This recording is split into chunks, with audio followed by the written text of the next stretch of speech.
Bismillahirrahmanirrahim. Alhamdulillahi Rabbil kainat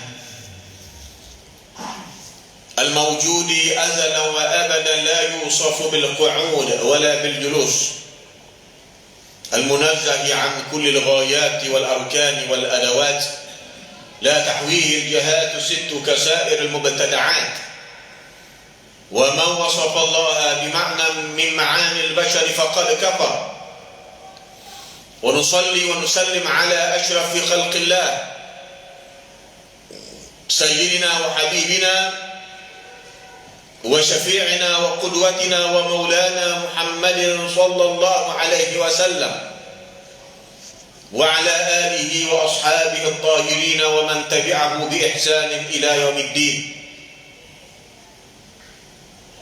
Amma ba'd, bersyukur kita kepada Allah Subhanahu wa taala pada malam ini. Alhamdulillah kita dapat berada di dewan solat surau, solat Jumaat surau At-Taqwa Kajang, untuk kita sama-sama berada dalam tempat yang diberkati oleh Allah Subhanahu wa taala.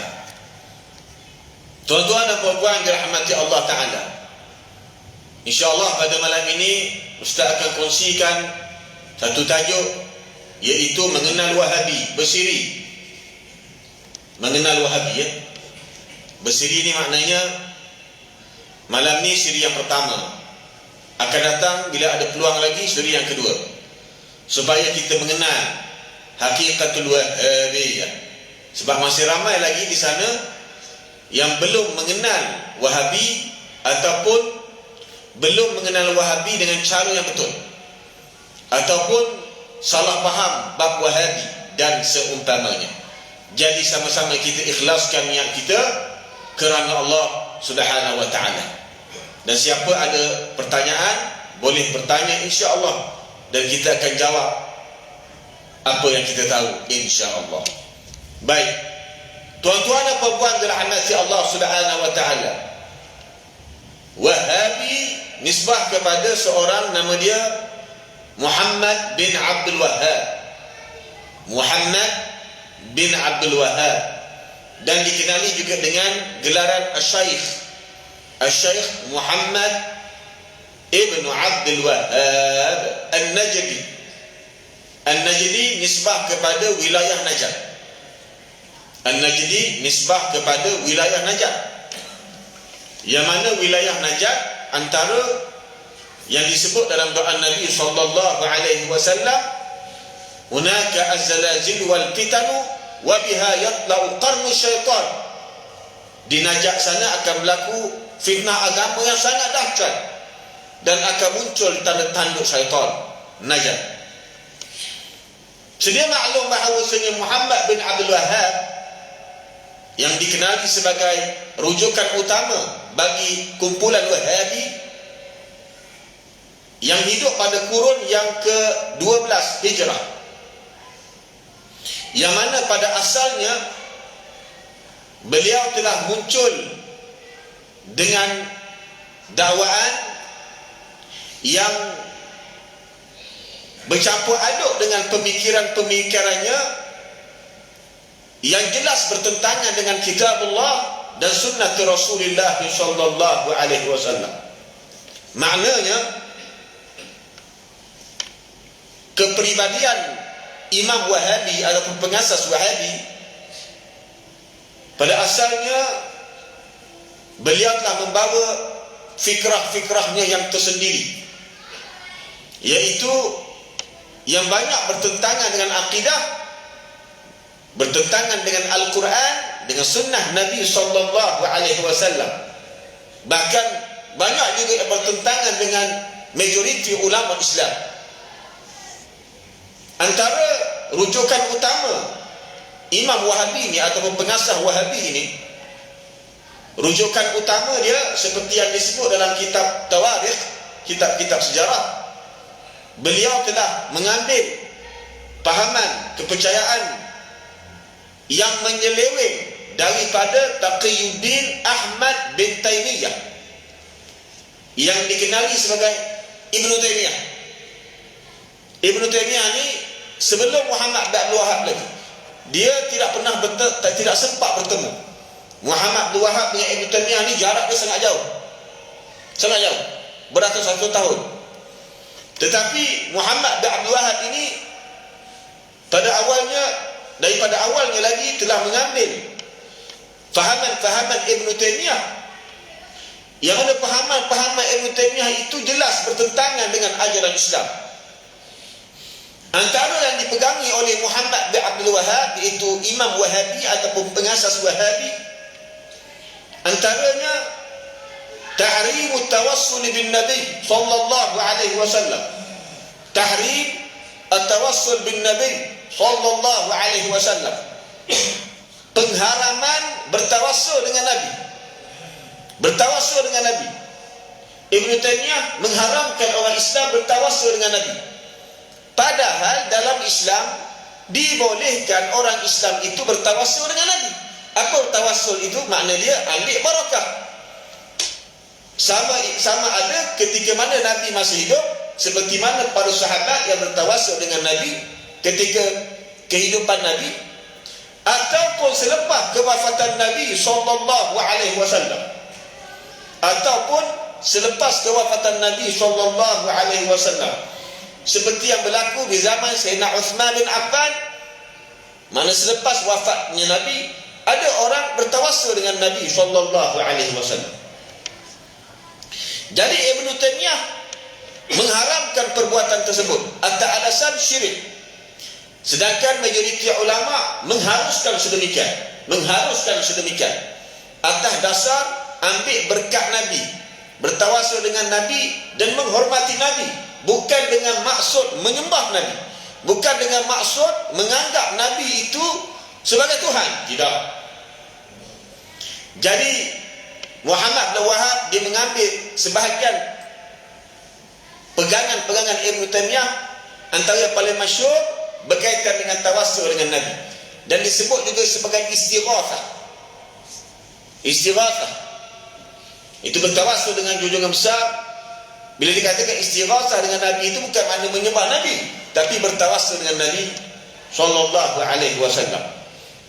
Dalil, antara dalil yang kuat di sisi orang ulama Islam akan keharusan bertawassul dengan Nabi sallallahu alaihi wasallam adalah mafhum daripada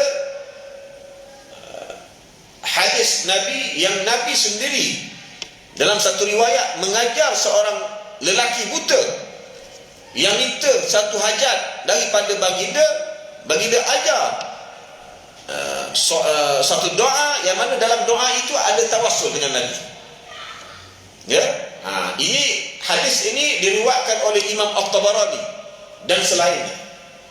Nabi sendiri yang ajarkan kepada lelaki itu perbuatan tawassul. Lelaki buta, itimi dha'ata fatawadda, pergi tempat wuduk dan ambillah dan berwuduklah, dan solatlah 2 rakaat, dan bacalah satu doa, doa tawassul. Allahumma inni as'aluka wa atawajjahu ilaika binabiyyika amin nabiyyur rahmah ya Muhammad, inna natawajjahu bika fi hajati lituqdi fatusammi hajatika, atau kama qala sallallahu alaihi wasallam. Mafhumnya, doa itu makna dia lebih kurang macam ini: ya Allah, aku mohon kepadamu, aku bertawassul kepadamu dengan nabimu, Nabi Muhammad. Wahai Muhammad, aku bertawassul denganmu supaya hajat aku dimakbulkan. Kemudian engkau namakan hajat engkau. Maka lelaki tadi melakukan apa yang disuruh oleh Nabi. Sahabat yang meriwayatkan kisah ini berkata, kemudian lelaki tadi masuk semula ke majlis kami, dia dalam keadaan boleh melihat, bukan dalam keadaan buta lagi. Maknanya doanya makbul sebab dia bertawassul dengan Nabi SAW, dan sebab Nabi ajar. Itu satu dalil. Mungkin ada yang berkata itu tawassul ketika Nabi hidup, tak apa. Selepas Nabi mati tak boleh, sebab tak ada manfaat dah. Sebab bila mati khalas. Itu pun salah juga. Sebab Nabi SAW pernah bersabda dalam satu hadis, hayati khairul lakum wa mamati khairul lakum. Aku hidup ada kebaikan bagi kamu, dan aku mati, maknanya selepas kewafatan aku pun ada manfaat bagi kamu. Aku ada manfaat bagi kamu. perbuatan seorang lelaki zaman Sayyidina Uthman bin Affan. Ya, seorang lelaki bertawassul. Bertawassul dengan Nabi SAW. Dia ada hajat untuk bertemu dengan Khalifah Sayyidina Uthman, tapi tidak berhasil. Maka ada orang ajar dia tawassul macam mana Nabi ajar dia. Ya, dia ajar, kemudian dia pun pergi. Akhirnya boleh jumpa Sayyidina Uthman. Bila selesai dia berjumpa dengan Sayyidina Uthman sebagai khalifah ketika itu, lelaki tadi kembali kepada orang yang ajar tawassul tadi. Dia kata, aku berterima kasih banyak-banyak kepada kamu kerana kamu telah tolong aku. Mana mungkin dia anggap lelaki itu dah bagi tahu kepada Sayyidina Uthman. Kata lelaki yang ajar tawassul tadi, aku tidak pernah jumpa pun Sayyidina Uthman, tapi aku telah mengetahui bahawa Nabi ajar tawassul ini. Maka sekarang ini aku ajar kepada kamu, sebab kamu ada hajat khusus untuk bertemu dengan Sayyidina Uthman. Nah, ini juga dalil akan tawassul selepas kewafatan Nabi. Dan ulama bersepakat akan keharusan perbuatan tersebut, bertawassul dengan Nabi SAW. Maka Ibn Taymiyah kata haram, tak boleh, syirik. Jadi Muhammad bin Wahab, pengasas Wahabi, dia ambil pahaman ini. Dia menghidupkan semula pahaman Ibn Taymiyah. Dia di antara individu yang bertanggungjawab menghidupkan balik fahaman Ibn Taymiyah yang menyeleweng, iaitu Muhammad bin Abdul Wahab. Sebab itulah tuan-tuan, sampai ke hari ini para pengikut Wahabi, sama ada ustaz-ustaz Wahabi ke, ustaz-ustaz Wahabi ke, syekh-syekh Wahabi, kalau mereka mengajar agama, mereka akan menjadikan Ibn Taymiyah ini sebagai rujukan utama mereka. Bila masuk tawassul, haram, syirik, masuk neraka. Haram, syirik, masuk neraka. Kemudian antara perkara yang Muhammad bin Abdul Wahab, pengasas Wahabi, ambil daripada Ibn Taymiyah dan menghidupkannya, pengharaman bermusafir untuk ziarah kubur. Pengharaman bermusafir untuk ziarah kubur dan selainnya. Dalam Islam, bila kita ada peluang untuk mengerjakan ibadah umrah ataupun haji, tapi kita ambil umrah lah contohnya, mesti ada masa untuk ziarah Madinah. Niat bila ke Madinah itu, niat adalah kubur Rasulullah SAW. Tak ada yang lebih baik daripada jasad Nabi yang ada di dalam makam itu. Jadi memang menjadi kebiasaan manusia bila bermusafir ke Madinah akan berniat untuk ziarah kubur. Tapi di sisi Ibn Taymiyah tak boleh niat macam tu. Kalau niat macam tu syirik, kata dia. Sedangkan dalam Islam tak kata syirik pun. Ibn Taymiyah kata syirik. Data pengasas Wahabi, dia ambil pahaman itu, dia hidupkan balik. Sebab itulah di sisi Wahabi, dia tak akan bagi kita ni musafir ke Madinah dengan niat untuk ziarah kubur Rasulullah. Sebab di sisi mereka itu syirik, kafir. Kalau nak pergi Madinah, niat ke Masjid Nabawi saja. Jangan engkau berniat untuk ziarah kubur, kerana itu perbuatan syirik. Sedangkan ulama kata tidak syirik pun. Sebab Nabi sendiri yang berkata, man zara qabri wajabat lahu syafaati. Siapa yang ziarah kubur aku, pasti akan mendapat syafaat daripada aku. Nabi tak kata pun, kalau kamu nak datang Madinah, jangan niat ziarah kubur aku, jatuh kafir. Tak ada pun. Nabi kata, siapa yang menziarah kubur aku, pasti akan mendapat syafaat aku. Maknanya, kebiasaannya, kalau orang pergi ziarah kubur, dia mesti ada niat. Dalam hatiku, niat untuk ziarah kubur. Bermula daripada aku buka pintu daripada rumah aku di sini, menaiki kapal terbang, turun ke Madinah, jejak kaki aku di tanah Al-Madinah Al-Munawwarah, niat aku menziarah kubur Rasulullah ataupun makam Rasulullah sallallahu alaihi wasallam. Dan beberapa perkara lagi yang banyaklah. Jadi kesimpulannya, pengasas Wahabi itu Muhammad Abdul Wahab banyak mengambil pahaman Ibn Taymiyah yang banyak membawa ajaran sesat, ajaran yang songsang, bahkan dalam bab akidah ajaran yang kufur. Na'udzubillah min dzalik. Itu permulaan untuk kita mengenal hakikat Wahabi, kenal pengasasnya. Dan apa yang dinyatakan tadi terdapat dalam kitab-kitab ulama, kitab-kitab ahli sejarah yang membongkarkan sejarah Wahabi. Kemudian di pada satu sudut pula, tuan-tuan dan puan-puan yang dirahmati Allah Subhanahu wa taala, sejarah dia seperti yang disebut oleh ulama yang alim di Mekah Al-Mukarramah di zaman akhir pemerintahan kerajaan Uthmaniyah, fi awakhir Sultanati Al-Uthmaniyah, pada akhir-akhir kerajaan Uthmani. Kata ulama ini yang bernama Syekh Ahmad Zaini Dahlan, mufti di Mekah Al-Mukarramah, di dalam kitab sejarah, dia ada satu kitab besar, sejarah tarikh. Dalam kitab sejarah yang dia buat itu ada bab-bab, banyak bab, antaranya Fitnatul Wahhabiyah. Dalam kitab sejarah yang ditulis oleh Mufti Mekah Syekh Zaini Dahlan, ada satu bab nama dia Fitnatul Wahhabiyah, fitnah Wahabi. Dia meriwayatkan dan berkata, kana fi ibtida'i amrihi min talabatil ilmi fil madinatil munawwarah ala sakiniha afdalus salati wassalam. Pada permulaan keadaan Muhammad bin Abdul Wahab ini menuntut ilmu agama di Madinah Al-Munawwarah, tempat adanya jasad Rasulullah sallallahu alaihi wasallam.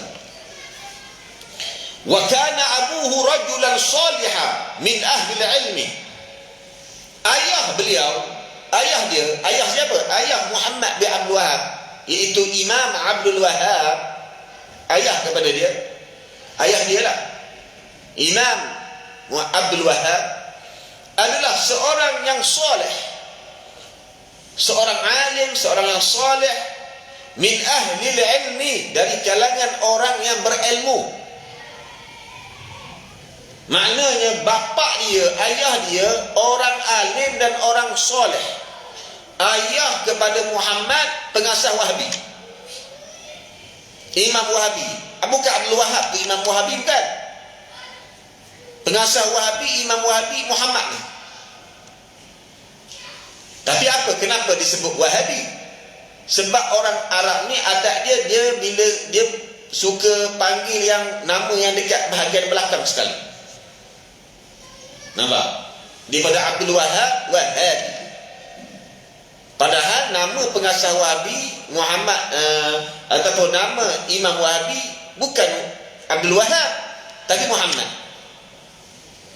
Tapi ulama telah menyebut sedemikian, dan istilah Wahabi diguna pakai juga oleh pengikut Wahabi sampai ke hari ini. Pergerakan Wahabi, kata Harakatul Wahhabiyah, nisbah kepada Syekh Muhammad bin Abdul Wahab di sisi mereka. Baik, ayahnya orang yang alim, orang yang soleh. Begitu juga saudara kandungnya. Siapakah saudara kandungnya? Syekh Sulaiman, adik-beradik dia. Tapi adik-beradik dia ni, saudara kandung dia ini alim dan berada di atas jalan yang benar. Dia bukan macam Muhammad tu. Dia ni juga alim. Wa kana abuhu wa akhuhu wa masyayikhuhu yatafarrasuna fihi annahu sayakunu minhu zayghun wa dalalun. Sesungguhnya ayah dia, ayah Muhammad bin Abdul Wahab, ayah kepada pengasas Wahabi, Imam Wahabi itu Muhammad bin Abdul Wahab, serta saudara kandungnya, serta guru-gurunya, yatafarrasun, berfirasat dengan adanya qara'in, dalil-dalil ataupun sokongan-sokongan daripada perbuatan Muhammad bin Wahab sendiri.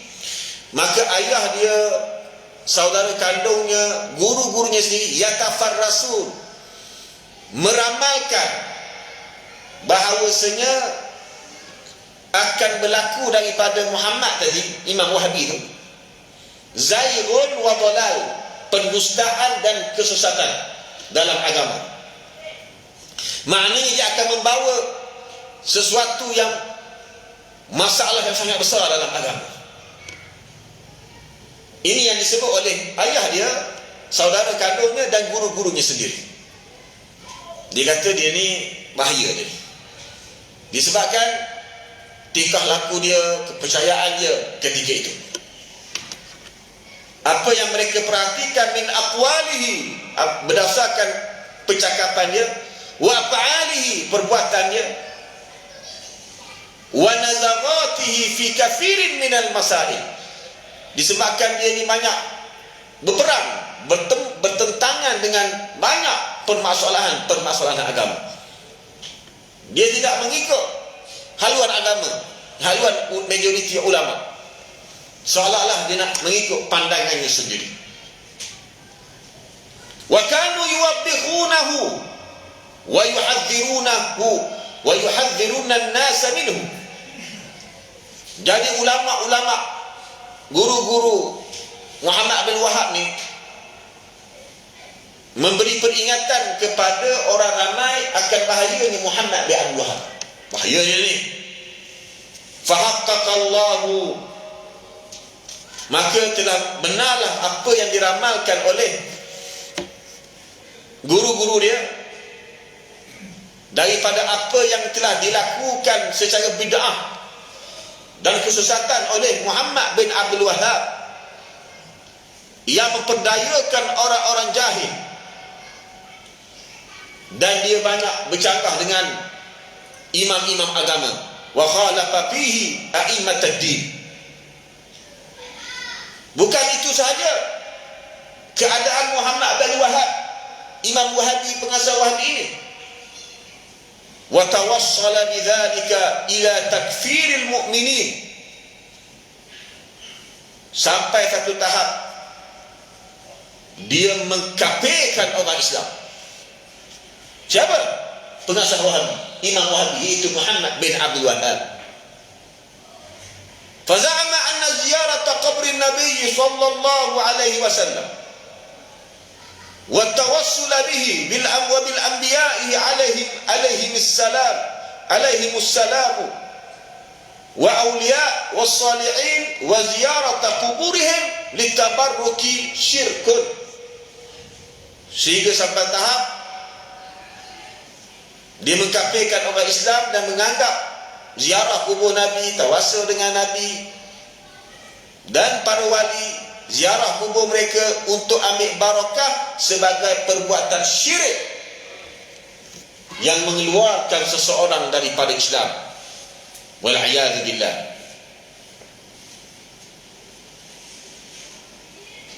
Sampai tahap itu sekali, seperti yang dijelaskan oleh Mufti Mazhab Syafi'i, Al-Imam Sayyid Ahmad Zaini Dahlan. Dan katanya lagi, kata Mufti Syafi'i, wa ata bi'ibaratin muzawwaratin zakhrafaha wa labbasa biha 'ala al-'awam hatta tabi'uhu wa allafa lahum fi dhalika rasaila hatta i'taqadu kufra aktsari ahli tauhid. Dan dia menggunakan ungkapan-ungkapan yang palsu dan dihias dengan pendustaan. Sedap bercakap, manis berbicara, dan dia telah menipu, memperdayakan orang-orang awam, sehingga orang awam pun ada ikut dia, jadi pengikut Muhammad bin Abdul Wahab. Dan Muhammad bin Abdul Wahab juga mengarang beberapa risalah, sehingga orang-orang itu menganggap selain daripada mereka kafir. Sampai tahap macam tu sekali. Muhammad bin Abdul Wahab, iaitu Imam Wahabi atau pengasas Wahabi. Ini siapa yang sebut? Bukan saya yang sebut. Mufti Mazhab Syafi'i, iaitu nama dia Al-Imam Syekh Ahmad Zaini Dahlan rahimahullah.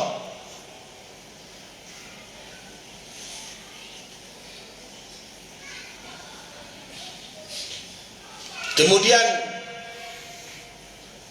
katanya lagi, kata siapa? Mufti mazhab Syafi'i, Syekh Zaini Dahlan,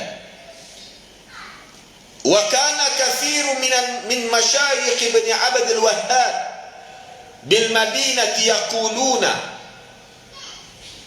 sayadillu hadha aw yudillu Allah bihi man ab'adahu wa ashqahu fakana al-amru kadhalik. Antara kenyataan yang disebut oleh Mufti mazhab Syafi'i berkaitan dengan pengasas Wahabi ni, dia kata apa? Sesungguhnya kebanyakan guru-guru anak Abdul Wahab, itu Muhammad bin Abdul Wahab di Madinah, berkata dia ni akan sesat, atau dia kata, mereka kata Allah Ta'ala menyesatkan mereka, menyesatkan dia. Dan fakana al-amru kadzalik, dan memang benar apa yang mereka kata. Memang pengasas Wahabi itu Muhammad bin Wahab menyeleweng.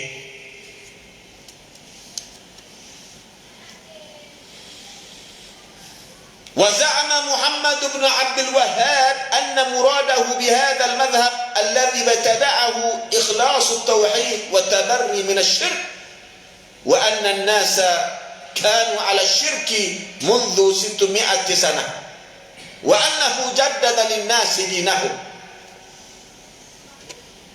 Dan Muhammad bin Abdul Wahab, iaitu pengasas Wahabi dan juga Imam Wahabi, menganggap, mendakwa tujuan dia melakukan sedemikian dengan mencetuskan satu pegangan yang baru yang dia sendiri reka-reka. Dia mendakwa adalah tujuan dia ikhlas mentauhid, ikhlas dalam tauhid, dia kata, dan untuk membenteraskan perbuatan syirik. Tu dia kata jarah tawasul dengan para nabi syirik, jarah kubur nabi orang soleh untuk ambil berkat syirik. Dia kata itu untuk tauhid, ikhlas menyebarkan tauhid dan untuk membenteraskan khurafat dan syirik. Itu hujah dia. Dan dia mendakwa semua orang berada dalam syirik semenjak 600 tahun sehingga lahirnya dia, dan dia dah kononnya mentajdidkan bagi orang ramai agama ini. Dia mujaddid, ya, konon jadi mujaddid lah. Hakikatnya dia telah membawa ajaran yang mengucap-kacirkan umat Islam, bahkan bertentangan dengan akidah yang dibawa oleh junjungan besar Nabi kita Muhammad sallallahu alaihi wasallam.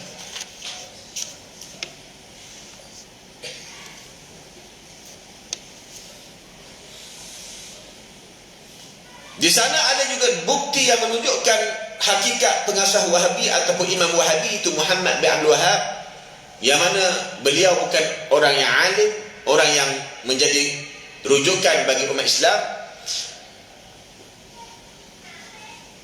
Wa mimman allafa fi ar-radd 'ala Ibn Abdul Wahhab akbaru masyayikhihi wa huwa Syekh Muhammad bin Sulaiman Al-Kurdi, muallif hawashi syarh Ibn Hajar ala matni biafdal nama kitab. Faqala min jumlati kalamihi ya ibn Abdul Wahhab inni ansahuka an takuffa lisanaka 'anil muslimin. Kata Mufti mazhab Syafi'i lagi, antara mereka yang mengarang kitab yang menjawab, menolak, membangkang Muhammad bin Wahab ini adalah gurunya yang paling hebat, gurunya yang paling besar, iaitu Asy-Syaikh Muhammad bin Sulaiman Al-Kurdi, guru kepada pengasas Wahabi. Gurunya tak Wahabi lah, sebab Wahabinya dia, yaitu Asy-Syaikh Muhammad bin Sulaiman Al-Kurdi pengarang kitab Hawashi Syarah Ibn Hajar ala matni bi afdal, itu nama kitab dia. Antara kenyataan guru Muhammad Abdul Wahab ini berkaitan kepada pengasas Wahabi itu Muhammad Abdul Wahab, dia kata kepada Muhammad Abdul Wahab, ya bena Abdul Wahab, wahai anak Abdul Wahab, aku menasihatimu, ini ansahka, aku menasihati, antakuf palisanaka anil muslimin, supaya kamu berhentilah bercakap dengan orang lain, berhentilah kamu menyebarkan pahaman kamu, cukup. Maknanya begitu, cukup. Jangan kamu bercakap lagi dengan orang ramai, jangan kamu sebarkan apa daripada kamu kepada orang ramai, cukuplah, berhentilah. Dia nasihat anak murid dia. Nasihat kepada siapa? Muhammad bin Abdul Wahab.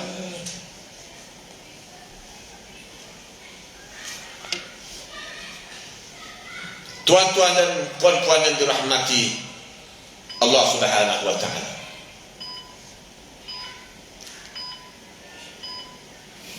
Azan.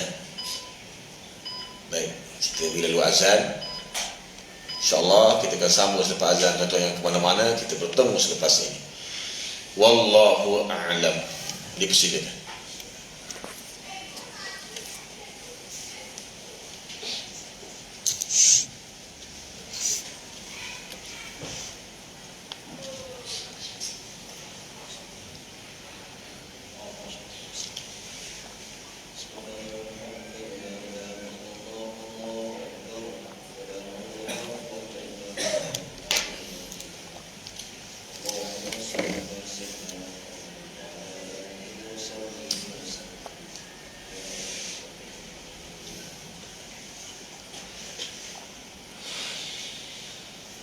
Allahu Akbar, Allahu Akbar. Allahu Akbar,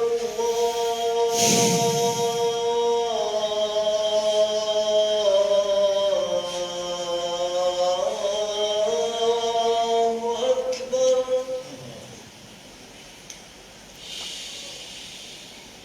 Asyhadu an la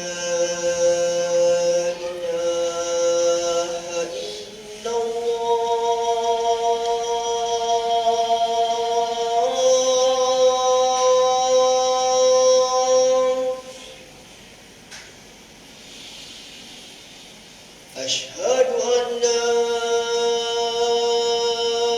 إله إلا الله.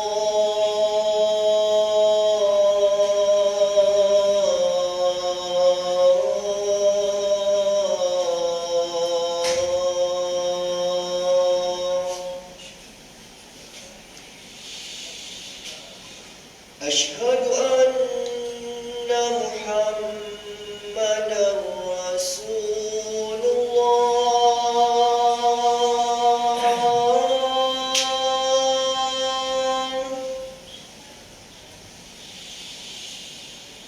أشهد أن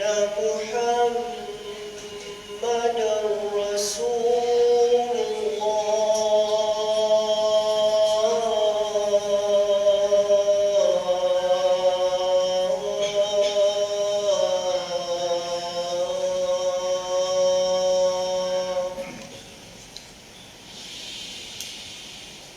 حي على الصلاة.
أكبر الله أكبر لا إله إلا الله.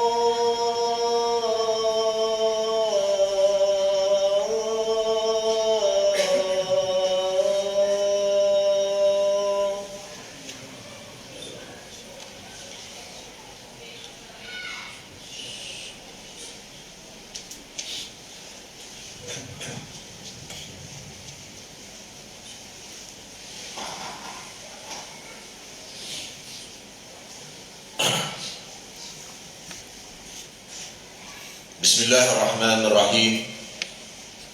Allahumma salli ala Sayyidina Muhammad wa ala alihi wa sahbihi wa barik wa sallim. Baik, kita sambung perbincangan perkongsian kita berkaitan dengan Wahabi, iaitu mengenal Wahabi. Pertama, mengenal pengasas Wahabi atau Imam Wahabi yang bernama Muhammad bin Abdul Wahhab. Dan di sana terdapat ulama-ulama lain yang menulis buku menolak Wahabi, menolak Muhammad bin Abdul Wahhab. Antaranya saudara kandungnya, iaitu Asy-Syaikh Sulaiman Ibn Abdul Wahhab, menulis satu risalah menolak Muhammad bin Abdul Wahhab. Nama risalah itu As-Sawa'iqul Ilahiyah fi ar-Radd 'ala al-Wahhabiyyah. Saudara kandungnya sendiri tulis buku jawab kepada Muhammad bin Abdul Wahhab.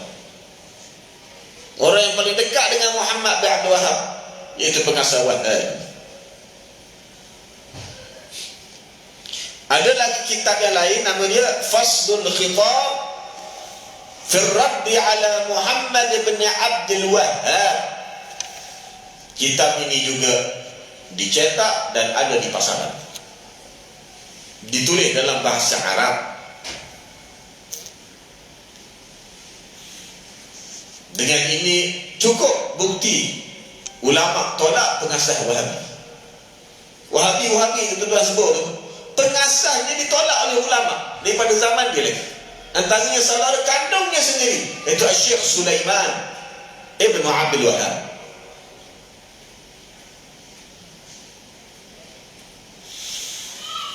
Dan di antara ulama hebat yang menulis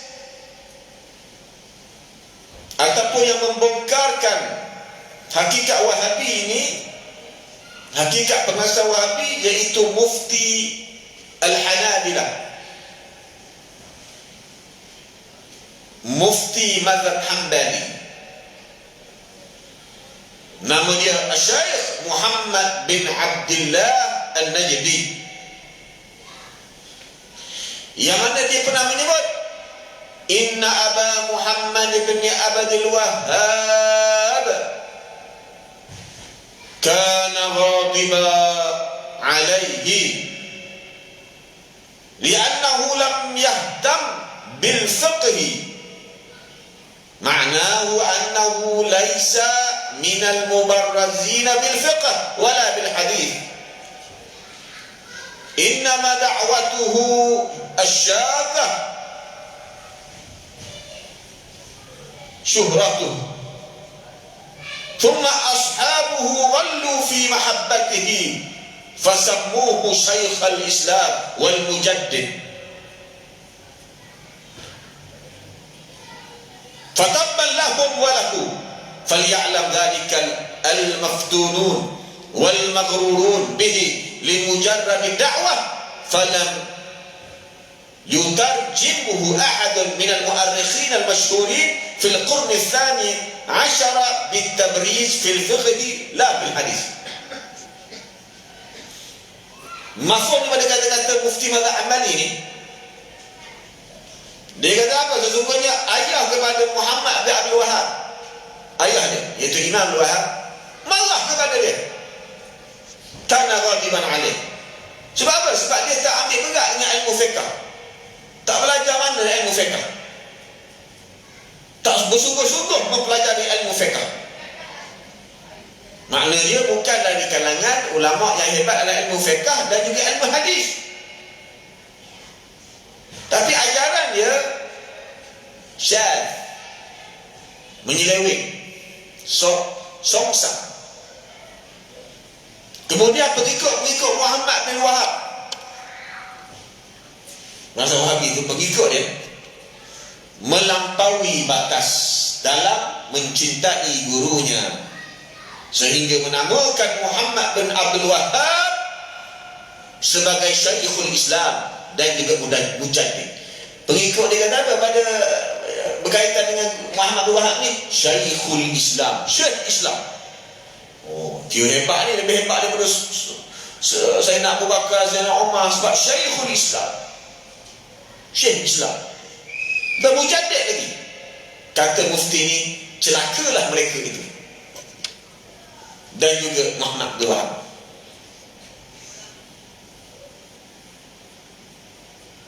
Maka hendaklah mereka yang terpedaya dengan ajaran Wahabi ketika itu, ajaran Muhammad bin Wahab, hendaklah dia mengetahui hakikat ini.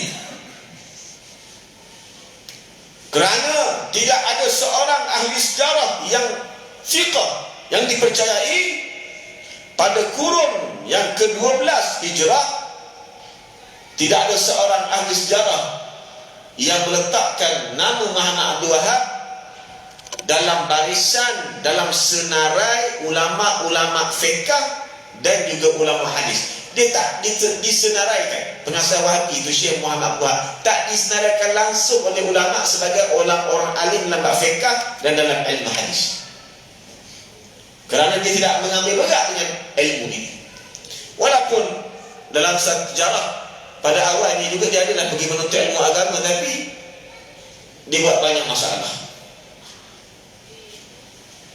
sehingga melampaui batas dan menghidupkan kesesatan Ibn Taymiyah seperti yang mana yang kita nyatakan tadi. Ini hanya disebut oleh Mufti Mazhab Hanbali yang dinyatakan tadi, tuan-tuan. Dan banyak lagi di sana ulama-ulama yang membongkar hakikat pengasas Wahabi yang bernama Muhammad bin Abdul Wahab. Bahkan ada seorang ulama, Imam Abdul Hamid, menulis satu kitab menceritakan sejarah ulama mazhab Hanbali. Dia tidak menyinaraikan Muhammad Abdul Wahab ni di kalangan ulama mazhab Hanbali. Dia hanya menyinaraikan ayah dia dalam senarai orang alim mazhab Hanbali. Anak dia itu Muhammad itu tidak. Bahkan disebut dalam kitab itu, ayah dia seorang yang alim dan ayah dia marah kepada anak dia. Siapa anak dia? Muhammad tadi. Kerana tidak mengikut jejak langkah ulama dalam menuntut ilmu agama. Dan disebutlah kitab itu juga saudara kandungnya menolak dia.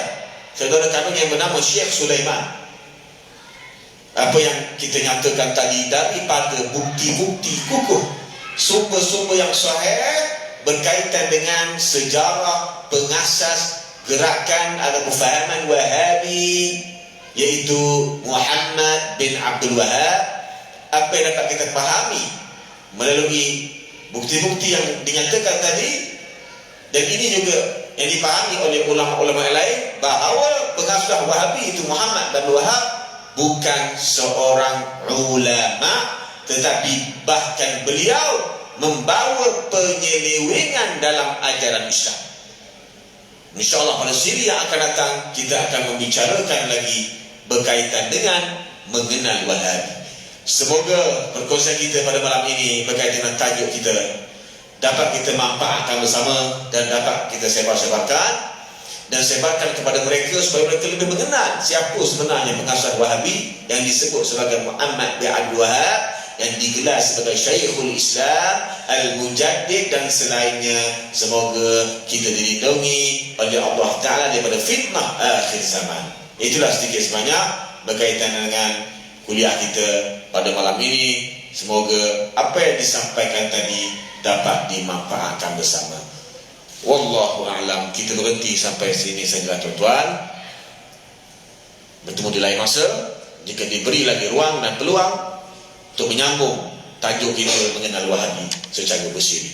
Wallahu a'lam. Kita tutup majlis kita dengan tahlil 3 kali dan berselawat ke atas junjungan besar Nabi kita Muhammad sallallahu alaihi wasallam sebanyak 3 kali. La ilaha illallah, la ilaha illallah, la ilaha illallah. Allahumma salli ala sayyidina Muhammad wa ala alihi wa sahbihi wa barik wa sallim. Allahumma salli ala sayyidina Muhammad wa ala alihi wa sahbihi wa barik wa sallim. Allahumma salli ala sayyidina Muhammad wa ala alihi wa sahbihi wa barik wa sallim. Rabbi ighfirli wal mu'minina wal mu'minat. Rabbi ighfirli wal mu'minina wal mu'minat. Rabbi ighfirli wal mu'minina wal mu'minat. Rabbana atina fid dunya hasanah wa fil akhirati hasanatan wa qina adzaban nar. Subhana rabbika rabbil izzati amma yasifun wa salamun alal mursalin walhamdulillahi rabbil alamin. أقول قولي هذا وأستغفر الله لي ولكم وللمسلمين والمسلمات والسلام عليكم ورحمة الله وبركاته.